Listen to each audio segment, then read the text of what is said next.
মানুষের মানসিক শান্তিটা হচ্ছে আসল শান্তি। আর এই মানসিক শান্তি, অন্তরের শান্তি সালাতে, নামাজে আছে, মসজিদে আছে। আলা বিযিকরিল্লাহ তাতমাইন্নুল কুলুব, আল্লাহকে স্মরণ করলে, আর সবচাইতে উত্তম স্মরণ হচ্ছে নামাজ, 5 ওয়াক্ত সালাত, ফরজ সালাত। তাতমাইন্নুল কুলুব, কলবে প্রশান্তি নেমে আসে, মনটা ঠান্ডা হয়ে যায়।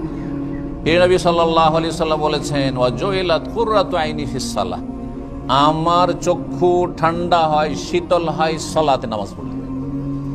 নবী সাল্লাল্লাহু আলাইহি ওয়াসাল্লাম আরো বেলালকে বলতেন, আরেহনা বিহা ইয়া বেলাল, হে বেলাল, এই সালাতের মাধ্যমে আমাকে শান্তির ব্যবস্থা করে দাও।